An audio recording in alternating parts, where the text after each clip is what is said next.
Welcome to Robotics and Automation News webinars, where you can be part of a global event without leaving your home or office. Attend our live webinars and communicate directly with influential professionals in your industry. Hello, my name is Abdul Montakim. I'm editor of roboticsandautomationnews.com. In this interview, I speak to Jim Hilton, strategist for manufacturing, transportation and logistics at Zebra Technologies. Zebra provides data capture and automatic identification solutions using a range of hardware and software products and services, which give businesses insight and visibility across their operations. The company has a market capitalization of more than $11 billion and employs approximately 7,000 people. So essentially, if you think about if I were to have an elevator pitch for Zebra and only had a moment of your time, we essentially provide actionable visibility across goods, assets, people, processes, and places. So we are at the edge of the activity, whether it's mobile computing, and that's tablet or small screen, rugged or durable. We are at industrial print, whether that's print and apply engines on a production line. I kind of took a glimpse at some of your other work around robotics. Warehouse gets a little bit more mobile, so you can see our label printers across warehouses around the world. And then in rugged scanning as well, across manufacturing, P&L, and out into the field. And then as of late, I would mark us about 2 or 3 years ago, essentially that definition of edge, as you know, with some of your work that I just looked at, the definition of data capture or that edge of activity involves sensors. You can look at our recent acquisitions of Temptime to see how we think that fits into the passive RFID, active RFID, and other forms of data acquisition. And then other out into the warehouse and transport loading technology with things like Smart Pack trailer, where we fix a monitor at the dock door and monitor real time how efficiently and effectively that truck is loaded. So it's kind of our worlds collide with some of your writings that I've seen and our work. So hopefully that gives some kind of insight. Yeah, it does. I really appreciate that. And, you know, always good to speak to someone who's had a look at our website. We do try and cover the topics from a high level as well as provide deep insights. And it's kind of difficult because it's just such a broad subject, so many things that we can go. Part of the reason why I appreciate your overview, because what you deal with is very, very detailed, very specific sort of data you're collecting in order to make an operation efficient. But let's take a high-level perspective first. You know, talk about high-level things first, and maybe that will give listeners or readers a bit more of an easier entry point for the subject. So this whole trend towards collecting data in a facility like a warehouse or a factory or you know, any sort of operation, give us a sort of brief kind of history of it in the last couple of years. What's changed? What technologies have helped the sector, you know, to develop? I would suggest, obviously, sensors becoming so cheap as a result, or relatively cheap as a result of smartphones becoming so ubiquitous, economies of scale have enabled sensors to be acquired or bought at much lower prices, which means that they can be integrated into lots of different things, which then collect masses of data. And the other development I would suggest is very helpful in this area is artificial intelligence and data science has accelerated enormously in the last couple of years. So once the data is collected through the sensors, it can then be managed rather than, overwhelm the people who are collecting the data. There's systems to get the right kind of information from all of that data, what's needed, what's necessary in order to monitor and maybe make operations more efficient and productive. Well, that's my understanding of it, but I would appreciate your perspective as well. So I think you're spot on, and if you kind of span that look back, if you will, from 3 years, let's take it back to maybe 5 to 6 years. I think we've been we're in the middle of almost a perfect and yet positive storm, where to your point, the edge, where I rambled a few moments ago, is becoming less disruptive to deploy or to shine light on that activity, whether it's on a production line, warehouse, or out in the field. The sophistication of cloud computing and the connectivity between that edge and cloud essentially has opened up a capability. And I don't know which happened first. You hear, and I'm sure you've seen and maybe even written a lot around this idea of manufacturing 4.0 or industry 4.0 or the fourth revolution. But that movement to gain either inside my enterprise all relevant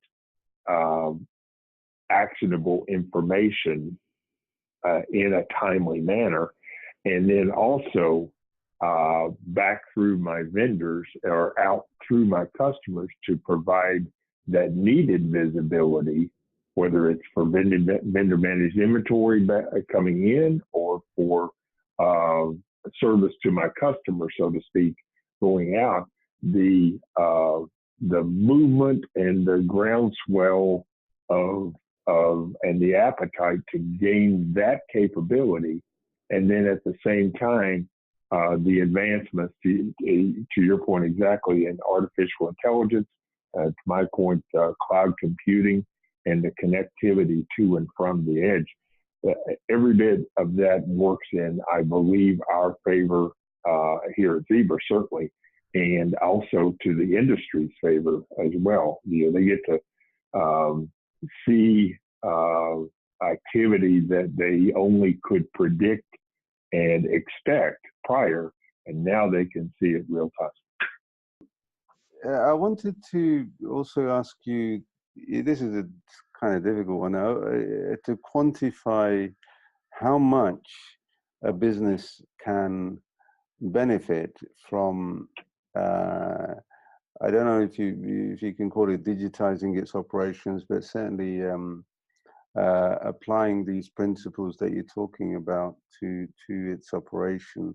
And I know it's fairly well established now that these things happen, but I don't know how much of a difference it makes to an operation. I know in your survey you do have some figures, but I was wondering, is there a typical sort of percentage gain in terms of efficiency or production, maybe related to specific sectors? I mean, which sectors are most in need of this kind of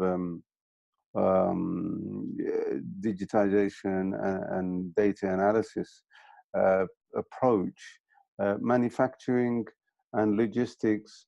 A few years ago, you might have said that they were lagging a bit behind a little bit, but the thing is, they really caught up really caught up, and they're very interested in it now. I mean, Hannover Messe, one of the largest industrial technology shows, manufacturing and logistics, their whole theme is around this Industry 4, as you sort of mentioned, and digitization and all of that. They're very into it now, and tech companies like Microsoft and other companies are very keen to work with those companies, obviously, because it's kind of a newish market where, as we talked about earlier, sensors and AI are making a big difference. But how much of a difference do you think it makes in terms of percentage gains in profits, or any figures that you can think of that will give us a more specific picture, more detail on the Sure.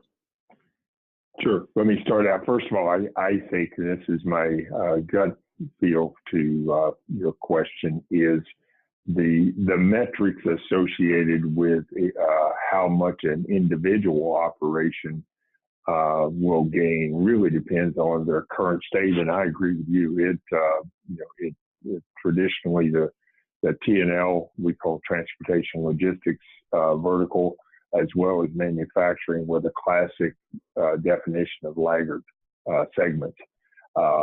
So oftentimes it depends on the stage of automation that operation is in. If we even have a kind of a chart from stage 0 being completely pen and paper to stage 5 being completely automated, utilizing augmented reality, machine learning, and such. The amount of the metric for ROI for those entities is directly associated with where they are sitting today. The one thing that the study showed out, which was really mind-boggling to me, is that near, or at least this field operations study, nearly 85% recognized and expected that they would gain in productivity and efficiency. And that massive number of 85%, I think, is why the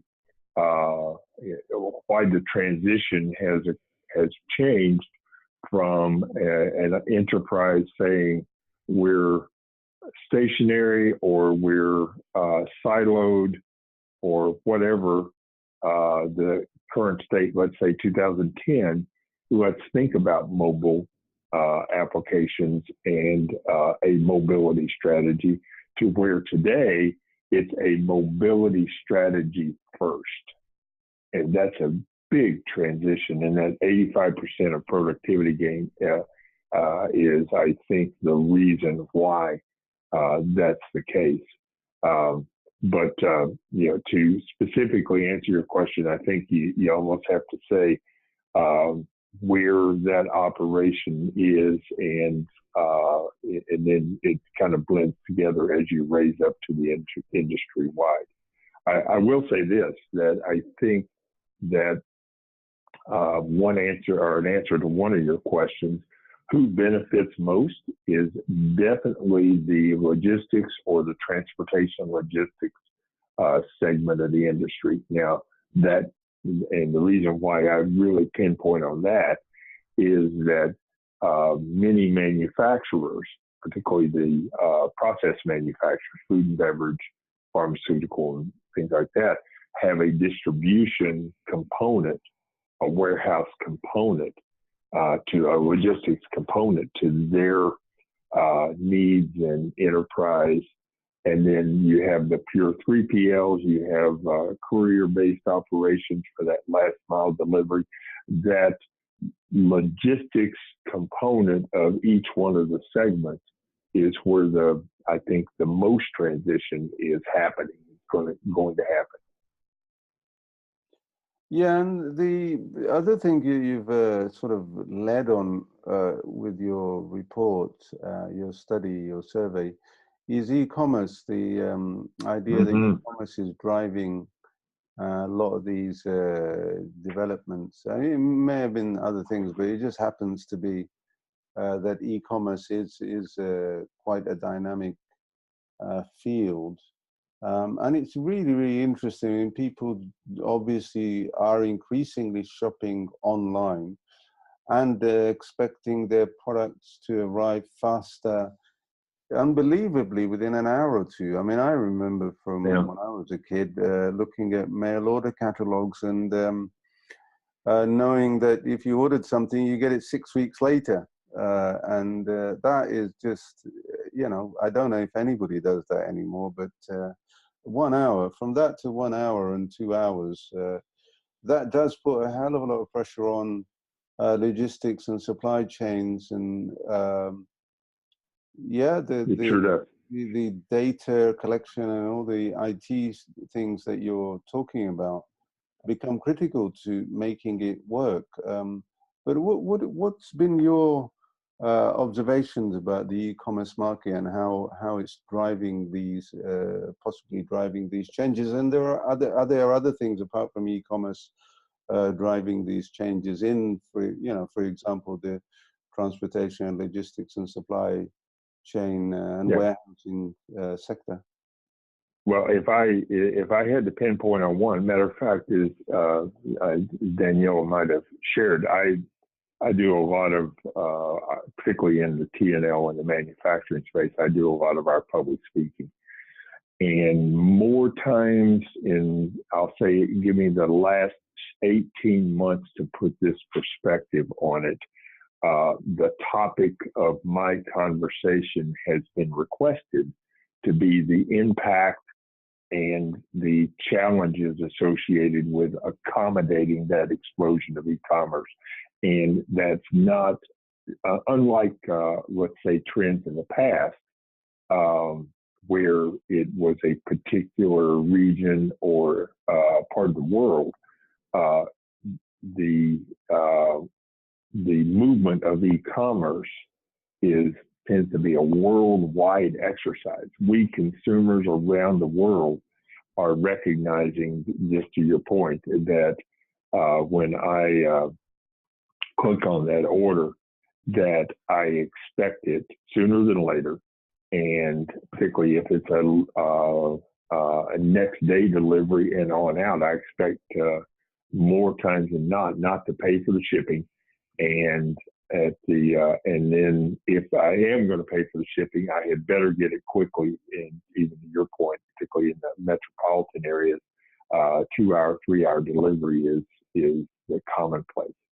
Um, so that said, the next thing you have to ask is, all right, if I'm the enterprise, that logistics operation, or that manufacturer that's trying to accommodate e-commerce, um, I've got to have a much more agile operation, meaning agile capability within my various WMS packages or software, and capabilities for visibility, whether it's outbound exposure to the orders so that they can be picked, staged, shipped, and gotten out of the building and to that last mile delivery very, very quickly, or operationally to know, to gain insight into how I need to even staff to accommodate that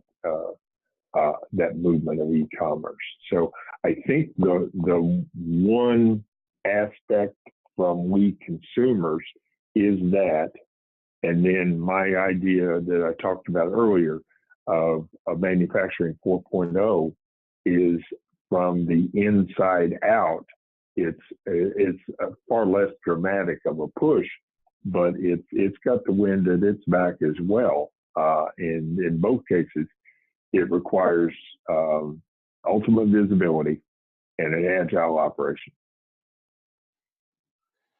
And you mentioned about edge device or computing, and I just wanted to briefly explain to readers or viewers or listeners that edge means the periphery of the network, as it were, the mobile devices and the any embedded computing where computing device where a user comes into contact with it, whether it's a worker in a warehouse or a manager of a factory, looking into their tablet computers and things like that. And that interests me quite a lot because, as I'm sure you know, it's commonplace to find what are called human-machine interfaces in industry, and another thing called PLCs, programmable logic controllers, I think.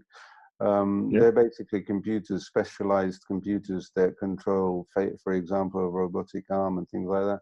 One of the things I was wondering is that these, I don't know if you'd call them edge devices, but these edge devices, do you think they're going to be replaced by tablet computers like iPad, and the PLCs may be replaced by computers, that anybody can have on their desktop, common computers, if you like? Do they need to be specific or special HMIs and PLCs? I know it's not quite your area. I mean, you deal with the data involved, but I mean, does it really matter where the data goes from the center? Does it need to go to the HMI or PLC? And do those HMIs and PLCs, are they necessary to control or manage factory equipment? Could they not be done? I know they're increasingly done on tablet computers and even mobile phones, but what's your observations and comments about things like that subject? Oh, and actually, that is an area that I tend to focus on as well. We've worked with the likes of the Allen Bradley shops of Rockwell, Siemens, and a few of the other ones. And where our perspective is particularly, and I as I was looking at your work around automation in the warehouse, you and I both know that there's generally a PLC behind that. Well, the beauty of a PLC is that it's there to monitor that particular part of the production line or that particular robotics entity or series of robots. But there's a next step action associated with it. It's a bit of marketing speak, but it does make sense when you really think about it. We look at things across the operation and our offerings with a three-word phrasing, if you will: sense, analyze, and act. So when I talk about the edge, like I opened up this conversation, that's that sensing part, is to gather that system of reality, if that's a way to reference it, and convert it very, very quickly into a system of record and a digitizing that data, that activity very quickly. But as you and I both know, just above that production line or that warehouse floor, there is an automation layer often, and more, to your point in some of your work, that automation layer is a series of robots or cobots. And those either need to take in data so that they can monitor properly that sense and analyze, and that PLC oftentimes is the analysis itself. But then the act part of that is sending out information, and that's that mobile HMI that you referenced. We actually have a demo downstairs in our executive briefing center where I've got a PLC with a panel view. It happens to be an Allen Bradley. The beauty of that panel view is it's telling the operator what's happening in that area right now. The bad part about that is I've got to be standing right there to do that. So what we've done is we synchronize that panel view to a tablet so that production line manager or that warehouse floor manager can be anywhere in their operation and actually see that same PLC activity and output, that act part of that, real time. and wherever they are on the floor or wherever they are in the enterprise. We have one notable friend that happens to be a customer that runs a operation in Wisconsin here in the States, and he kindly said in a logistics trade show on our behalf with his tablet, his ET50 in that case, one of our tablets, and monitored and managed his own production floor from our trade show booth.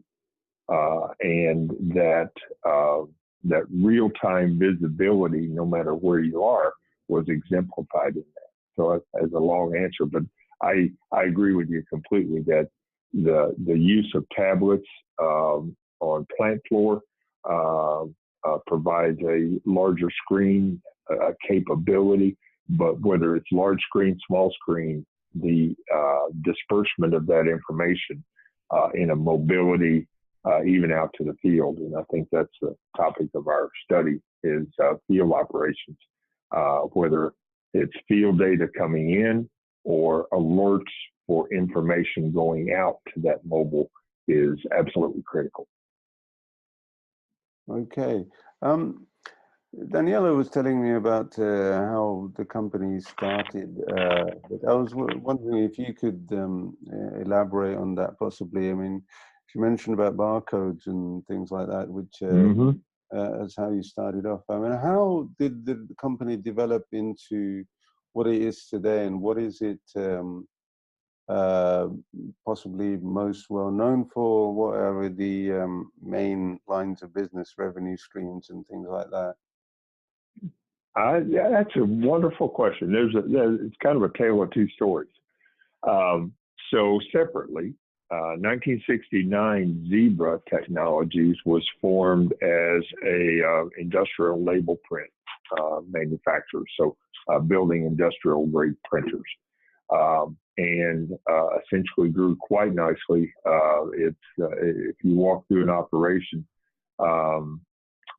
in your travels, I hope today will cause you to start watching for our Zebra logo as you see that today, particularly in the heavy duty industrial grade print, we're somewhere in the high 50% market share, in some cases 60%, depending on the grade of that device. And the key word there is device. At the same time, somewhere in the 80s, Symbol Technologies essentially was one of the early movers and thought leaders around barcode technology. And as a matter of fact, we were also wireless LAN technology as well. So that part, Symbol Technologies in the 80s and 90s, became so well known, particularly around warehouse in data capture. So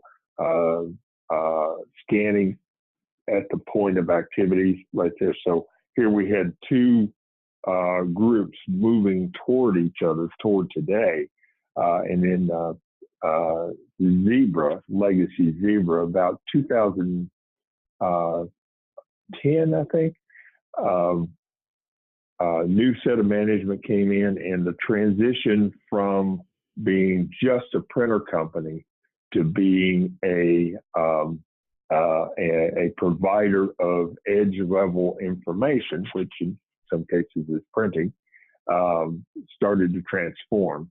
And how we transformed is through a series of acquisitions, acquiring a group that specialized in locationing systems.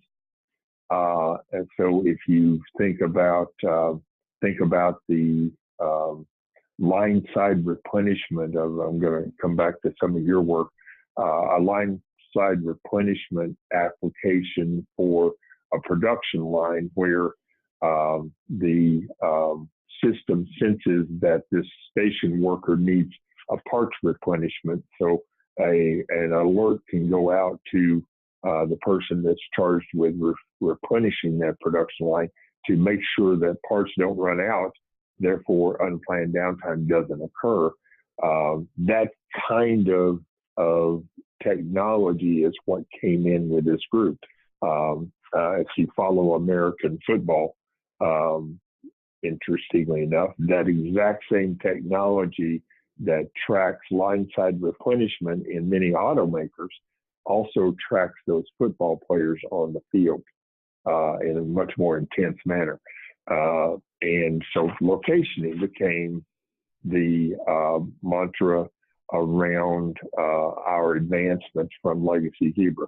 And then late 2014, the Zebra Technologies acquired what used to be Symbol Technologies with mobile computing, with embedded scanning, industrial grade scanning, vehicle mounts for forklifts and so forth.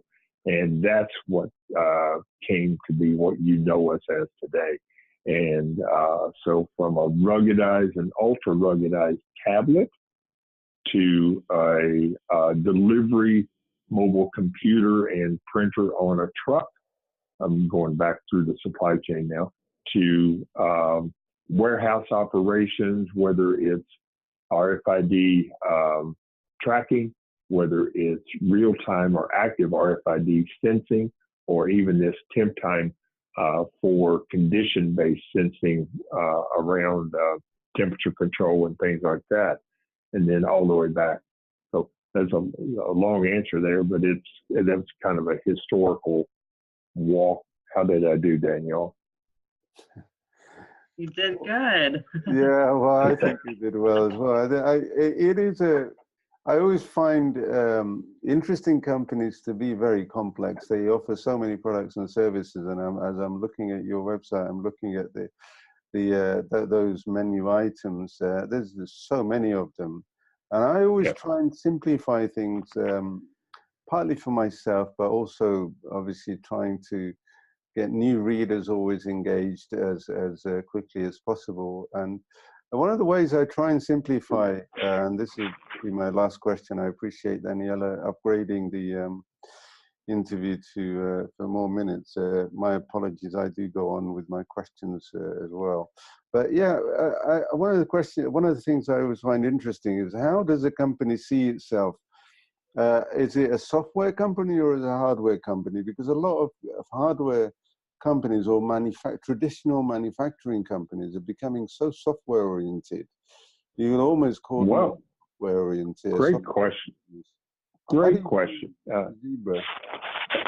Okay, so first of all, yes, we are a hardware company. That's obvious.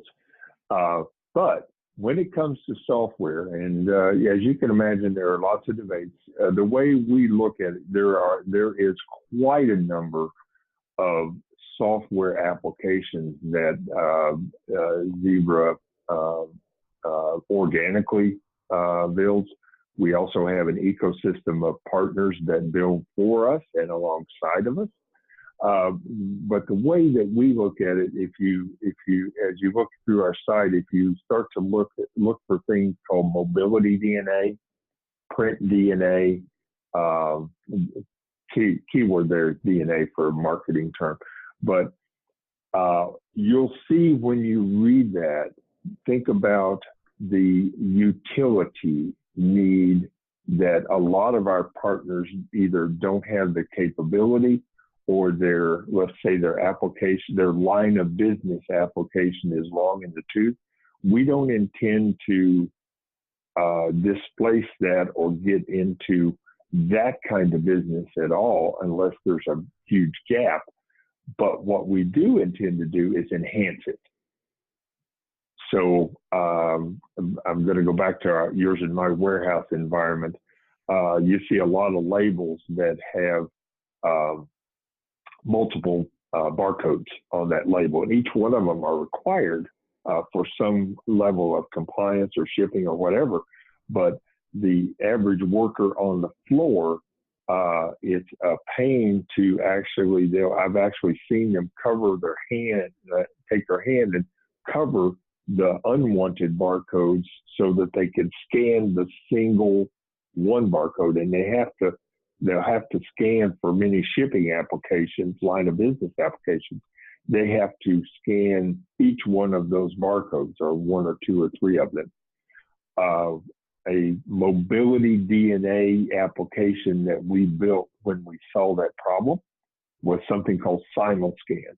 And all in the world that is our little piece of code built into our handheld that, if activated, you can actually point that scan engine or that embedded scanner at that entire label and grab every one of those barcodes and have the software that we built either deploy that, embed that, put that in the right field, or discard that one because it's not needed. So one scan grabs all and then uses the ones it needs. That's a singular example of how we consider ourselves an enhancer. And so the large degree of our software exercises is around that. We also put voice engines in our mobile computers for the same reason. If we affectionately call it a bat belt, oftentimes you'll see a floor worker with a two-way radio, with a smartphone, and our rugged mobile computer on their person, all three representing three points of failure, three costs of capital, three. And so we take, it's called Workforce Connect, if you look that up, and we embed a group-based voice engine in our mobile computers so that they can, at least the voice communication component can be embedded in our data communication device. And again, mobility DNA. We don't intend to displace the line of business application. We intend to enhance it. One of the reasons I ask about the hardware versus software issues, because there is that transition happening where hardware companies are becoming more software oriented. And I think one of the attractions is that software, the profit margins are bigger, I would have thought. Once you've developed the software, it's a question of maintaining it. It's easier. Whereas hardware, it seems a bit more complex and difficult. I don't know what your thoughts about that are. I don't know. Maybe I'm just wrong. Hardware is just the same to develop and maintain. No, I think you're spot on. It's to our advantage when we see those gaps. Probably and I'm going to speak right to your point, and then I do have to yell myself. But that Smart Pack trailer, if you look that up on our website, that is more about software. And it essentially, if you think about trailers going up and down the highway, the customer that we initially built this for identified their problem was that they recognized that they were shipping about 30% air. That's bad. So as soon as the doors closed on that trailer, that loss is locked. It's done. And so we built an appliance that mounts at the dock door and monitors. So very much a software discussion, monitoring through machine vision, through analytics, monitors how that trailer is being loaded as it's being loaded, and we report out to management real time how that's being loaded, so that it can be, if the inefficiency is occurring, it can be addressed, and even guided. We're working on some guided for artificial intelligence on how to properly load that truck to fill the truck up in a better manner. That's every bit about software, and it works. Right. Thank you very much for your time. Send us an email at sales@roboticsandautomationnews.com to register for one of our many upcoming webinars. And if you'd like us to host your webinar, we have a range of options, including long-term lead generation packages and marketing campaigns. We look forward to hearing from you soon.